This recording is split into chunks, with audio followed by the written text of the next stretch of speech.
Look, I can't be sure that anyone on the medical staff at St. Mary's Medical Center in Long Beach, California, read my 2017 blog post, What You Need to Know About the Flea That Metaphorically Killed the Medical Center CEO, which is available on the website at advisorylawgroup.com and soon also to be available at weispc.com.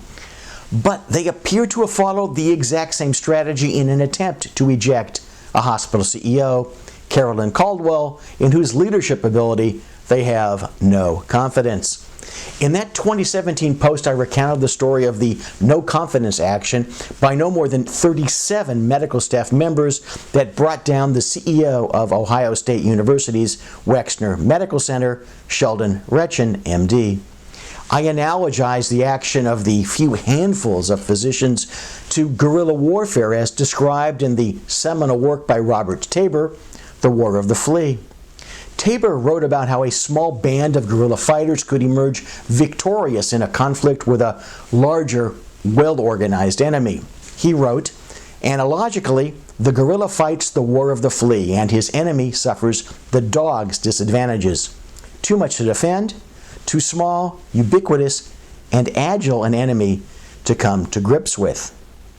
In the Battle of Long Beach, the opening salvo was fired in February 2019 when the Medical Executive Committee sent a letter to all members of the medical staff that they were initiating a dispute resolution process with the medical center's administration, centering around what appears to have been their learning through the grapevine that St. Mary's was about to end very long-standing contractual relationships with the anesthesiology and radiology groups covering the facility.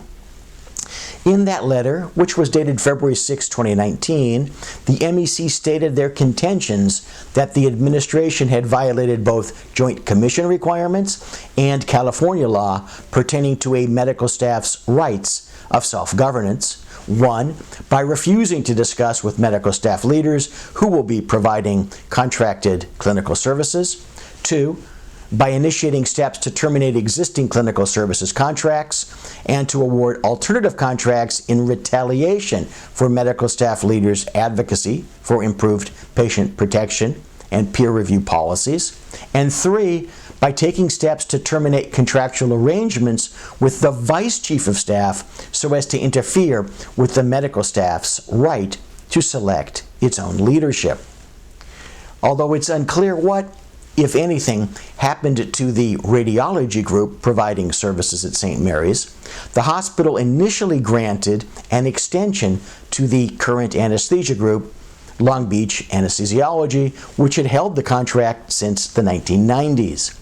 Then in mid-May 2019, the hospital announced that it would no longer deal with Long Beach Anesthesiology and that it was awarding the contract to Somnia Anesthesiology beginning September 1, 2019.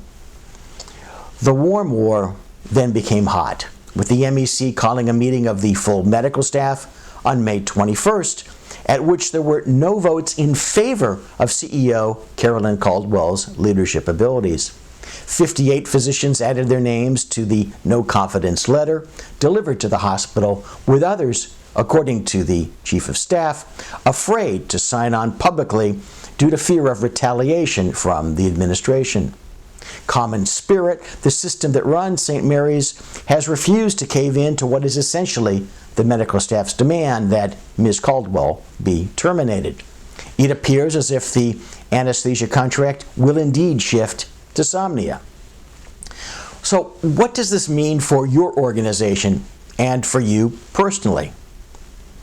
From the organizational perspective, as in a guerrilla war, change within the organization as well as within a domain in which the organization interacts can occur as a result of agitation, even by a vocal minority.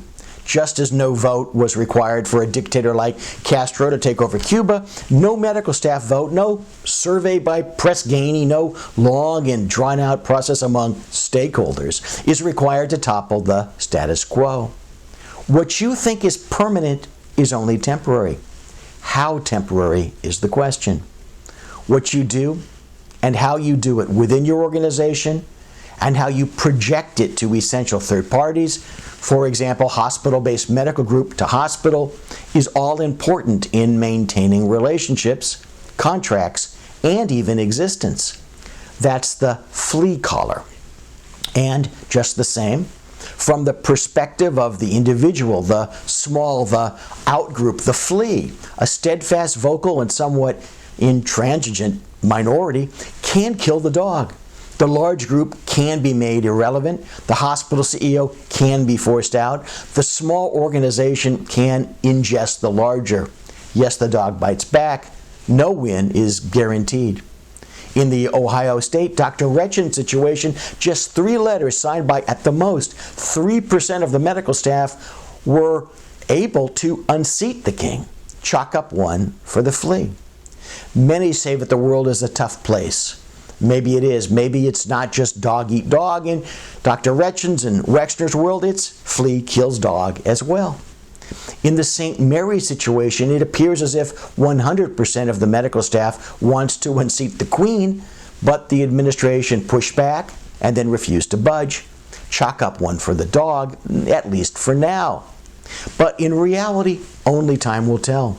Unlike at a state-owned academic medical center with hundreds of employed physicians, at a community hospital like St. Mary's, the huge majority of the staff have the ability to refer their patients elsewhere.